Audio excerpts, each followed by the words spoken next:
जय हिंद साथियों, स्वागत है आप सभी का आपके अपने यूट्यूब चैनल अमन स्टडी पॉइंट में। साथियों, इस वीडियो में आज हम देखेंगे सीटेट के प्रीवियस ईयर पेपर के महत्वपूर्ण पर्यावरण के 30 प्रश्नों को, जो कि 16 फरवरी 2014 के पेपर से लिए गए हैं।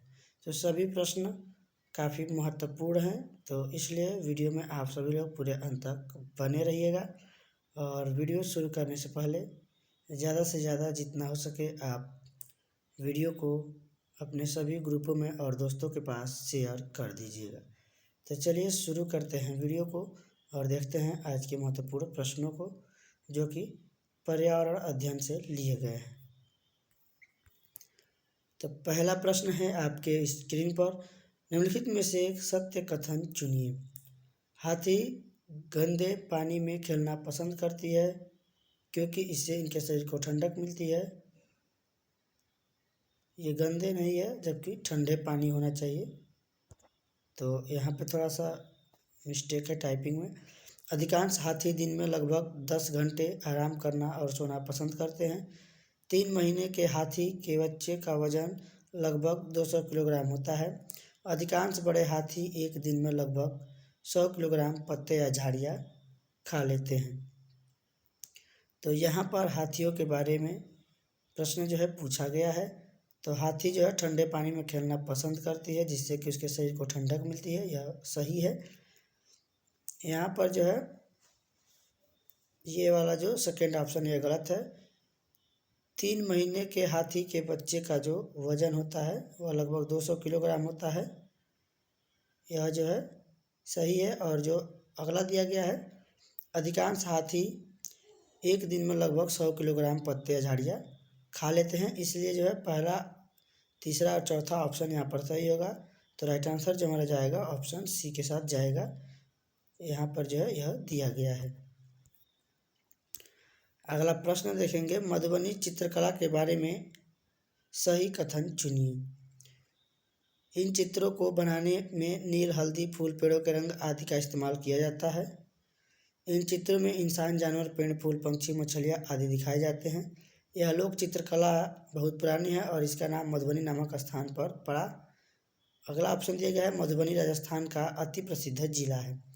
तो यहाँ पर जो है ऑप्शन दिया गया है ACD, ABD, BCD और ABC। तो यहाँ से जो है मधुबनी चित्रकला के बारे में जो कथन सही है उसी को आंसर देना है। यानी यह इस मधुबनी चित्रकला बनाने में जो है नील, हल्दी, फूल, पेड़ों के रंग आदि का इस्तेमाल किया जाता है, ये भी हमारा सही है। बी में अगर देखें, इन चित्रों में इंसान, जानवर, पेड़, फूल, पक्षी, मछलियाँ आदि दिखाए जाते हैं, ये भी सही है। और जो है यह लोक चित्रकला बहुत पुरानी है, इसका नाम मधुबनी नामक स्थान पर, मधुबनी यह जो है बिहार में है। और ये जो डी ऑप्शन दिया गया है, मधुबनी राजस्थान का अति प्रसिद्ध जिला है, यह गलत है। मधुबनी यह बिहार का जो है प्रसिद्ध जिला है, इसलिए हमारा जो राइट आंसर जाएगा ऑप्शन डी के साथ जाएगा। A, B और C यहाँ पर ऑप्शन सही हो जाएगा। अगला प्रश्न देखेंगे, कोई पक्षी पेड़ की ऊंची डाल पर अपना घोंसला बनाता है, यह पक्षी हो सकता है शकरखोरा, कलचिड़ी को हम यहाँ पर जो है अगर बात करें तो यह जो है पत्थरों में जो है अपना घोंसला बनाती है। फाख्ता है, यह जो है कटीली झाड़ियों के बीच अपना जो है घोंसला बनाता है। तो यहाँ पर जो हमारा राइट आंसर जाएगा ऑप्शन सी के साथ, कौवा जो है वह ऊंची डाल पर अपना घोंसला बनाता है। अगला प्रश्न देखेंगे, पोचमपल्ली एक गांव है, यह गांव एक विशेष प्रकार के कपड़े की बुनाई के लिए प्रसिद्ध है और इसे भी पोचमपल्ली ही कहते हैं। यह गांव निम्नलिखित में से किसका भाग है? केरल का, आंध्र प्रदेश का, कर्नाटक का या फिर तमिलनाडु का? तो यह जो है पोचमपल्ली जो गांव है यह आंध्र प्रदेश का से जो है संबंधित है, इसलिए राइट आंसर हमारा जाएगा ऑप्शन सी के साथ। तो साथियों, अभी तक आपने वीडियो को शेयर नहीं किया है तो वीडियो को शेयर कर दीजिएगा ताकि सभी लोगों के पास यह वीडियो पहुंच सके। अगला प्रश्न है, रेगिस्तानी ओक के बारे में सही कथन चुनिए। तो यहाँ पर 4 कूट दिए गए हैं, इसमें से जो सही होंगे उसी के हिसाब से हमें यहाँ पर ऑप्शन चुनना है। आपको गलती से ऊपर किसी में ऑप्शन यहाँ पर आंसर नहीं लगाना है।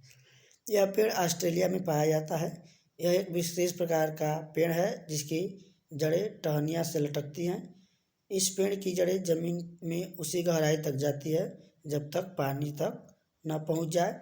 इस पेड़ के तने में पानी जमा होता रहता है और स्थानीय लोग पतले पाइप का उपयोग करके इस पानी को पीते हैं। तो यहाँ पर जो है ऑप्शन ए में दिया गया है, यह जो पेड़ है ऑस्ट्रेलिया में पाया जाता है। यह जो है ऑस्ट्रेलिया में पाया जाता है और इस पेड़ की जड़ें जो है ज़मीन में उस गहराई तक जाती है जब तक कि पानी न पहुंच जाए और उसी से जो है वहाँ के स्थानीय लोग पानी भी पीते हैं इसमें से। यानी ए, सी और डी हमारा यहाँ पर सही हो जाएगा, जो कि ऑप्शन बी में दिया गया है। तो यहाँ पर हमारा ऑप्शन बी सही हो जाएगा। अगला प्रश्न है, अबू धाबी के विषय में सही कथन चुनिए। यह रेगिस्तानी इलाके में है। अबू धाबी में पानी पेट्रोल से महंगा है। यहाँ की स्थानीय भाषा अरबी है। अबू धाबी की मुद्रा रुपए में को जो है दिनार कहते हैं। तो यहाँ पर जो है इस प्रश्न का अगर हम देखें तो यहाँ पर अबू धाबी कहाँ है, यह जो है एक रेगिस्तानी इलाके में है और अबू धाबी में जो है पेट्रोल सस्ता है और पानी महंगा है और यहाँ की जो स्थानीय भाषा है वह अरबी है। यानी कि जो है ए, बी, सी राइट आंसर हमारा जाएगा यहाँ पर ऑप्शन डी के साथ। चलिए देखते हैं अगले प्रश्न को। कुछ जानवर रात में जागते हैं। ये जानवर हर चीज़ को जिन रंगों में देखते हैं वे हैं बैगनी और नीला, काला और सफ़ेद, हरा और नीला, लाल और संतरी। तो जो रात में जानवर जगते हैं वह जो है हर चीज़ को काला और सफ़ेद में देखते हैं। राइट आंसर हमारा जाएगा ऑप्शन सी के साथ। जैसे कि उल्लू को देख सकते हैं। उल्लू जो है रात में जागने वाला जो है पक्षी है और वह जो है सूखी डालियों पर जो है अपना सुनसान जगह पर अपना घोंसला बनाता है। अगला प्रश्न देखेंगे।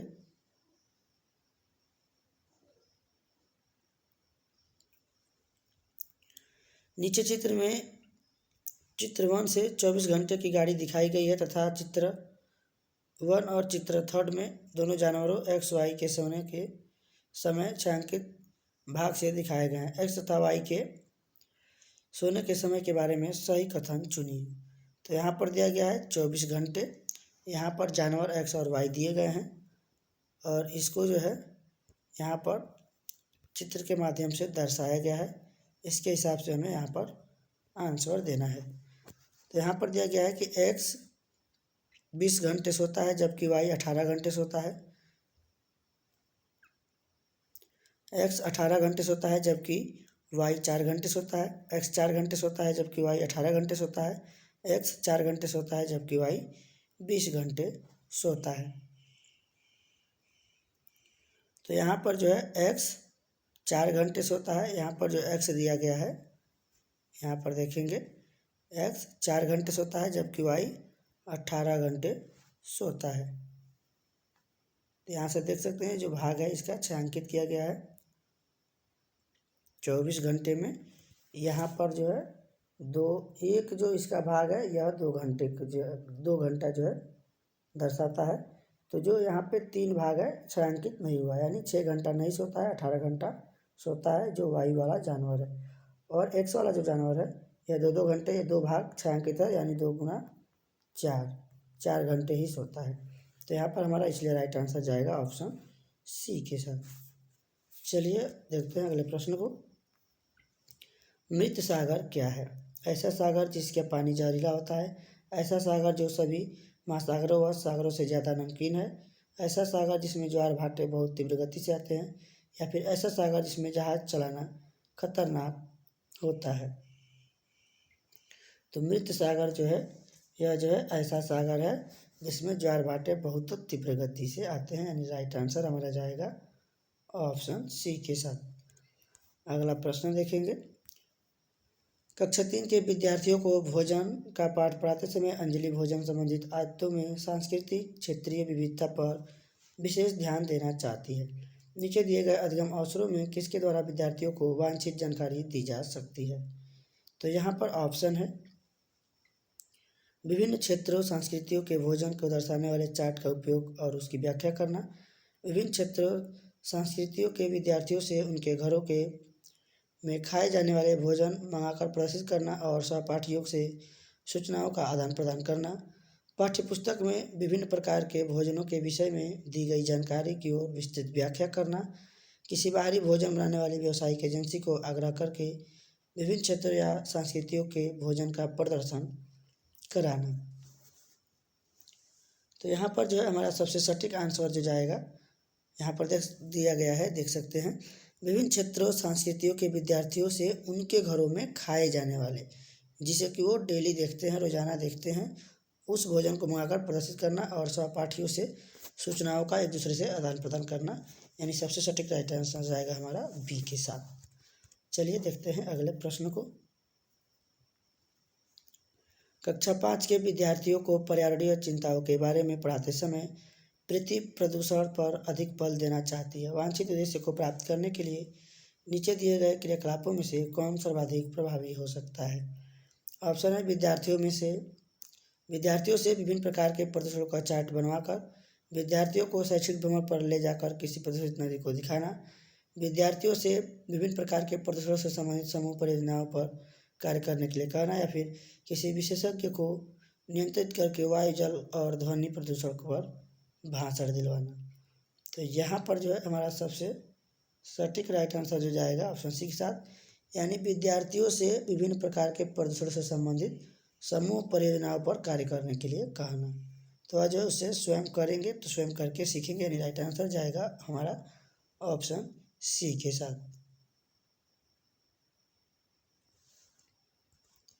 चलिए देखते हैं अगले प्रश्न को। नेहा कक्षा 5 के ईवीएस विषय में नीचे दी गई मूल्यांकन तकनीकी का प्रयोग करती है। यहाँ पर ऑप्शन है हस्तसिद्ध क्रियाकलापों का मूल्यांकन, गृह कार्य मूल्यांकन, परियोजना कार्य मूल्यांकन, या फिर मौखिक परीक्षा। नीचे दी गई तकनीकों में कौन सा युगल अधिक वस्तुनिष्ठ मूल्यांकन दे सकता है? तो यहाँ पर जो है ऑप्शन दिया गया है ए, बी और सी, डी में। तो यहाँ से हमारा जो आंसर जाएगा हस्तसिद्ध क्रियाकलापों का मूल्यांकन और मौखिक परीक्षा। तो राइट आंसर जो जाएगा यह जो है अधिक युगल और वस्तुनिष्ठ मूल्यांकन दे सकता है। गृह कार्य नहीं देना है यहाँ पर, तो पहले हमारा निगेटिव हो जाएगा। चलिए देखते हैं अगले प्रश्न को।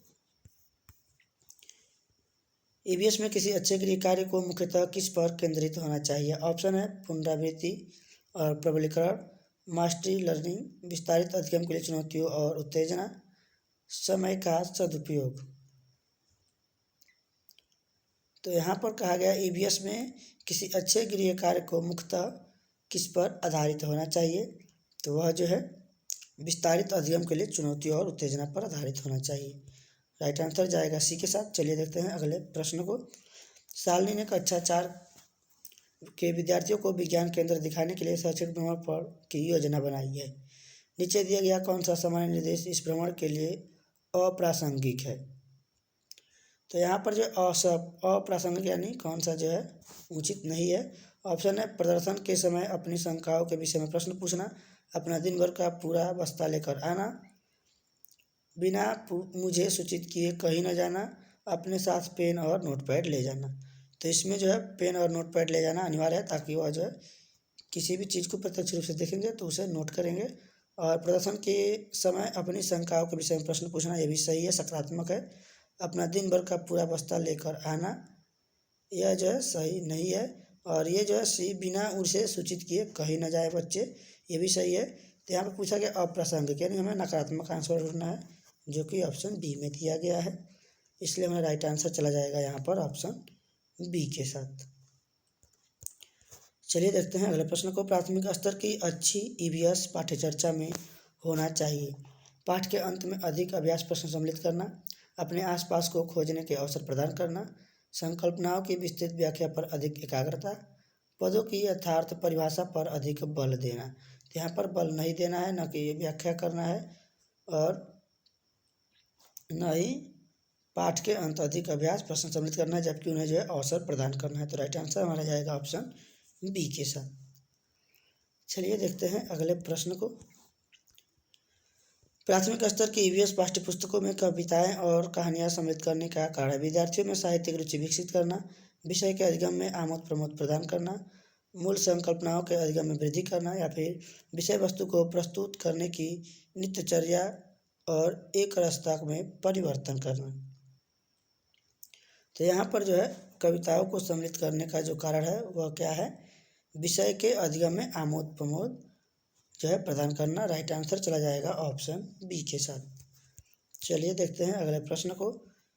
4 भावी शिक्षकों में से कक्षा के विद्यार्थियों के लिए मूल विषय यात्रा पर प्रस्तुतिकरण बनाने के लिए कहा गया। प्रत्येक ने निम्नलिखित नीतियों में से किसी एक पर मुख्य रूप से केंद्रित किया। यहाँ पर जो है यात्रा के विभिन्न साधनों विषयों को दर्शाने वाले चार्ट का उपयोग और उनकी व्याख्या, पाठ्यपुस्तकों की विषय वस्तु के उपयोग द्वारा यात्रा के विभिन्न विधियों की व्याख्या, विद्यार्थियों से यात्रा के विभिन्न साधनों के चित्र एकत्र करके स्क्रैप बुक बनाने के लिए कहना, या फिर विद्यार्थियों से यात्रा में उपयोग किए गए विभिन्न साधनों के अनुभवों का वर्णन करने के लिए कहना। तो यहाँ पर जो है हमारा सबसे सटीक राइट आंसर जो जा रहा है ऑप्शन डी में, जहाँ पर दिया गया है कि बच्चों को जो है विभिन्न साधनों के अनुभवों का वर्णन करने के लिए कहना, वह जो है अपने अनुभवों को जो है स्वयं वर्णन करेंगे। तो राइट आंसर हमारा जाएगा ऑप्शन डी के साथ। अगला प्रश्न है आपके स्क्रीन पर। कक्षा 5 की ईवीएस की पाठ्यपुस्तक के किसी पाठ में सोचिए और चर्चा कीजिए भाग में नीचे दिया गया कथन लिखा है। यदि आपके गांव अथवा शहर में 1 सप्ताह तक पेट्रोल अथवा डीजल न हो तो क्या होगा। इस कथन का मुख्य उद्देश्य है छात्रों को तेल के न्यायसंगत उपयोग के बारे में संवेदनशील बनाना, छात्रों का पेट्रोल और डीजल के स्रोतों के बारे में मूल्यांकन, वास्तविक जीवन की चिंताओं को समझने हेतु कल्पना और सोचने विचारने की कुशलता को बढ़ावा देना, या फिर पेट्रोल और डीजल की कमी के बारे में जागृति उत्पन्न करना। तो यहाँ पर जो है काफ़ी सोच समझ के आंसर देना है, क्योंकि आपको यहाँ पर दो जो है ऑप्शन सकारात्मक दिख रहे हैं सी और डी में। तो जो सबसे बड़ा हमारा आंसर है सी वाला सटीक और सकारात्मक, वास्तविक जीवन की चिंताओं को समझने हेतु कल्पना और सोचने विचारने की कुशलता को जो है बढ़ावा देना। तो यहाँ पर जो हमारा राइट आंसर चला जाएगा ऑप्शन सी के साथ। अगला प्रश्न देखेंगे, ईवीएस की पढ़ाई में कक्षा में प्रश्नोत्तर तकनीकी का सबसे अच्छा उपयोग किसके लिए किया जा सकता है। ऑप्शन है विद्यार्थियों का ध्यान आकर्षित करने के लिए, शिक्षार्थियों में सीखने की जिज्ञासा उत्पन्न करने के लिए, प्रायोगिक कौशल को बढ़ावा देने के लिए, या फिर कक्षा में अनुशासन बनाए रखने के लिए। तो यह जहाँ भी अनुशासन बनाने की बात की जाए ये हमारा जो है नकारात्मक है। प्रायोगिक कौशल बढ़ावा देने के लिए ये भी हमारा नकारात्मक है। ध्यान आकर्षित करना ये सभी जो है हमारा आंसर नहीं होगा। ऑप्शन जाएगा हमारा ऑप्शन बी के साथ। विद्यार्थियों में सीखने की जिज्ञासा उत्पन्न करना, जहाँ भी जिज्ञासा अवसर देने की बात की जाए बच्चे को जो है सृजनशीलता के बारे में, या फिर उन्हें प्रत्यक्ष रूप से किसी भी चीज़ को अगर विकल्प में दिया जाए तो वह सकारात्मक आंसर हमारा सही हो जाएगा। तो ऑप्शन बी यहाँ पर सही होगा राइट आंसर। चलेंगे अगले प्रश्न की ओर। अगला प्रश्न है, प्राथमिक स्तर पर ईवीएस की पढ़ाई का एक प्रमुख उद्देश्य है विषय की मूल संकल्पनाओं की गहन समझ विकसित करना, अगले स्तर के अध्ययन के लिए विद्यार्थियों को तैयार करना, कक्षा की पढ़ाई को शिक्षार्थी के विद्यालय से बाहर के जीवन से संबंधित करने में सहायता करना, या फिर स्वतंत्र रूप से हस्त सिद्ध क्रियाकलापों को करने का कौशल अर्जित करना। तो यहाँ पर जो है प्राथमिक स्तर पर ईवीएस पढ़ाई का जो है मुख्य उद्देश्य है कक्षा की पढ़ाई को शिक्षार्थी के विद्यालय से बाहर के जीवन से जोड़ना या फिर संबंधित करने में सहायता करना। तो राइट आंसर जाएगा यहाँ पर ऑप्शन सी के साथ। अगला प्रश्न है आपके स्क्रीन पर, प्राथमिक स्तर वृक्षों के संरक्षण की संकल्पना के बारे में विद्यार्थियों को संवेदनशील बनाने के लिए नीचे दिया गया कौन सा क्रियाकलाप उपयुक्त नहीं है। यहाँ पर नकारात्मक है हमारे प्रश्न में, इसको विशेष रूप से ध्यान देना है। वृक्षों पर नारा लेखन प्रतियोगिता आयोजित करना, प्रत्येक छात्र को एक वृक्ष को अपनाकर उसकी देखरेख करने के लिए प्रोत्साहित करना, बच्चों को लकड़ी के लट्ठे का भंडारण दिखाना, या फिर वृक्षों पर पोस्टर बनाने की प्रतियोगिता आयोजित करना। तो सबसे सटीक आंसर जो है यहाँ पर हमारा जाएगा ऑप्शन बी के साथ, यानी कि बच्चे छात्र को एक वृक्ष को अपनाकर उसकी देखरेख करने के लिए प्रोत्साहित करना। चलिए देखते हैं अगले प्रश्न को। ईवीएस की कक्षा में जल का पाठ पढ़ाते समय अंजलि ने अपनी कक्षा में जल के विभिन्न स्रोतों और जल को संरक्षित करने के लिए व्यक्तिगत क्रियाओं पर रोल प्ले आयोजित किया। इस क्रियाकलाप का मुख्य उद्देश्य है विद्यार्थियों की सामाजिक कुशलता में सुधार करना, अधिगम की प्रक्रिया में एकरसता को तोड़ना, अधिगम की प्रक्रिया में विद्यार्थियों का सक्रिय भाग लेना सुनिश्चित करना, या फिर जल के स्रोतों के विषय में विद्यार्थियों के ज्ञान में वृद्धि करना। तो यहाँ पर जो है यह ऐसा क्यों कर रही है अंजलि, क्योंकि उससे जो है बच्चे अधिगम की प्रक्रिया में सक्रिय रूप से भाग लेंगे। चलिए देखते हैं अगले प्रश्न को। प्राथमिक स्तर पर ईवीएस की पाठ्य चर्चा को शुद्ध विज्ञान और सामाजिक विज्ञान की संकल्पनाओं को सम्मिलित करके विकसित किया गया है। ऐसा करने का मुख्य उद्देश्य है शिक्षार्थियों को पर्यावरण को साकल्यवादी ढंग से देखने योग्य बनाना, पढ़ाई के विषयों की संख्या को कम करना, विद्यार्थी के बस्ते के बोझ को कम करना, या फिर विषय अध्यापकों की आवश्यकता को कम करना। तो यहाँ पर जो है जितने भी नकारात्मक हमारे आंसर होंगे उसको हमको यहाँ पर क्रॉस कर देना है, कुछ भी कम नहीं करना है, न कि वो, जबकि शिक्षार्थियों को पर्यावरण को साकल्यवादी ढंग से देखने योग्य बनाना। राइट आंसर हमारा जाएगा यहाँ पर ए के साथ। और चलिए देखते हैं अगले प्रश्न को। अगला प्रश्न है ईवीएस में सामाजिक असमानताओं पर अधिक बल देने के लिए निम्नलिखित में से कौन सा अधिक प्रभावी अधिगम होगा। ऑप्शन है संबंधित मामलों यानी समस्याओं पर वीडियो फिल्म दिखाना, संबंधित मामलों समस्याओं पर विशिष्ट भाषण आयोजित करना, संबंधित मामलों पर क्विज प्रतियोगिता प्रश्नोत्तर प्रतियोगिता का संचालन, या फिर विद्यार्थियों से समूह परियोजनाओं का भार अपने ऊपर लेने के लिए कहना। तो यहाँ पर जो हमारा राइट आंसर जाएगा ऑप्शन डी के साथ चला जाएगा। अगला प्रश्न देखेंगे। पसंद नापसंद के बारे में चर्चा करते समय किसी छात्र ने कहा, मुझे और मेरी माँ दोनों को सांप खाना बहुत पसंद है। जब भी हमारे सांप खाने की इच्छा होती है हम पास की किसी होटल में जाकर लिंगुफेन खाते हैं। यह छात्र कहाँ का हो सकता है। तो ये प्रश्न केवल घुमा दिया गया है, आप बस इतना जानते हैं कि लिंगुफेन यह पकवान कहाँ का है, कहाँ पर खाया जाता है, तो आप इसका आसानी से आंसर लगा सकते हैं। तो यह जो है मीट का मांस जो सांप कहाँ पे खाया जाता है, हांगकांग में। लिंगुफेन यह हांगकांग का जो है भोजन है, पकवान है। राइट आंसर चला जाएगा हमारा ऑप्शन बी के साथ। चलिए देखते हैं अगले प्रश्न को। ब्रेल लिपि के बारे में नीचे दिए गए कथनों का सही अध्ययन कीजिए। ब्रेल को मोटे कागज पर बिंदुओं के उभरे बनाकर लिखा जाता है। यह लिपि 8 बिंदुओं पर आधारित होती है।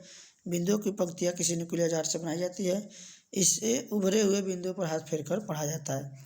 तो उभरे हुए बिंदुओं पर जो है हाथ फेर कर ही पढ़ा जाता है। और इसमें जो है यह लिपि बिंदुओं पर आधारित होती है और ब्रेल लिपि मोटे कागज पर उभरे हुए बिंदु बनाकर लिखा जाता है। तो यहाँ पर हमारा राइट आंसर चला जाएगा ऑप्शन बी के साथ। चलिए देखते हैं अगला प्रश्न। निम्नलिखित में से सही कथन चुनिए। जिन जानवरों के बाहरी कान व शरीर पर बाल होते हैं वे बच्चे देते हैं। इसके हिसाब से हमें यहाँ पर आंसर लगाना है। जिन जानवरों के बाहरी कान व शरीर पर बाल नहीं होते हैं वे अंडे देते हैं। जिन जानवरों के बाहरी कान व शरीर पर बाल होते हैं वे बच्चे देते हैं। जिन जानवरों के बाहरी कान व शरीर पर बाल होते हैं वे अंडे देते हैं। तो यहाँ पर जो है बाहरी कान वाले जो है जानवर अंडे नहीं देते, जैसे गाय भैंस आप देख सकते हैं, ये सभी जो है बच्चे देते हैं। करा जिन जानवरों के बाहरी कान व शरीर पर बाल होते हैं वह बच्चे देते हैं, ये तो सही है। जिन जानवरों के बाहरी कान व शरीर पर बाल नहीं होते हैं वह अंडे देते हैं, ये भी सही है। जबकि जिन जानवरों के बाहरी कान व शरीर पर बाल नहीं होते ये बच्चे नहीं देते हैं जबकि अंडे देते हैं। तो यहाँ पर जो है हमारा ए और बी ऑप्शन सही हो जाएगा, जो कि ऑप्शन डी में दिया गया है।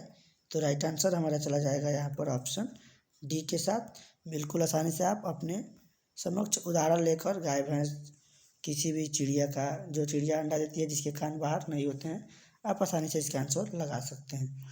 अगला भी प्रश्न उसी प्रकार से है। मधुमक्खी पालन के विषय में सही कथन चुनिए। मधुमक्खी पालन शुरू करने का सबसे अच्छा समय जनवरी से मार्च होता है। लीची के फूल मधुमक्खियों को लुभाते हैं। मधुमक्खी पालने और उनके उत्पादन शहद का भंडारण करने के लिए बक्सों की आवश्यकता होती है। मधुमक्खियों के लिए मीठा घोल बनाने के लिए चीनी खरीदी जाती है। तो चीनी की आवश्यकता पड़ती है, खरीदी जाती है, और उन्हें उनके भंडारण के लिए जो है बक्से की आवश्यकता होती है जो कि खरीदी जाती है।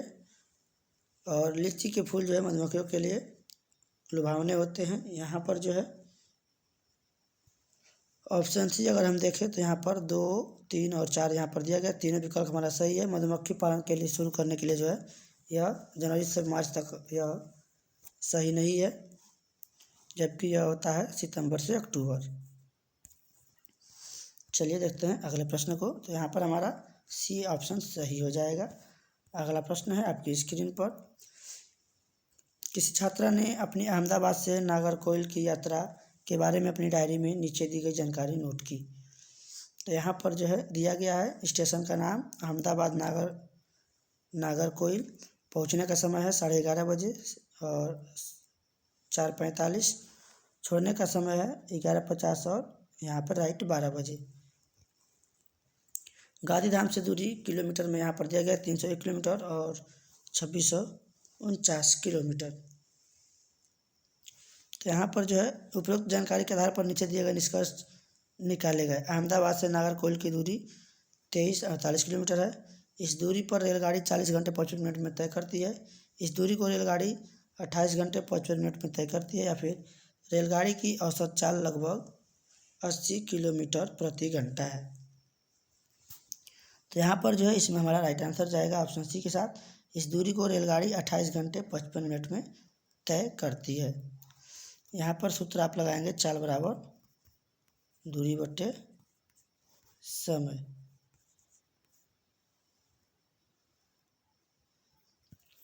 तो यहाँ पर जो है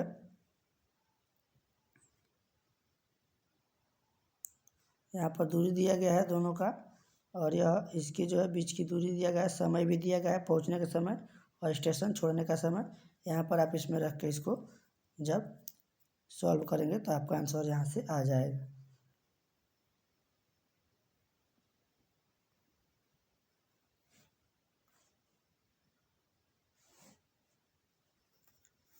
तो चलिए इसको एक बार देख लेते हैं। यहाँ पर दिया गया है,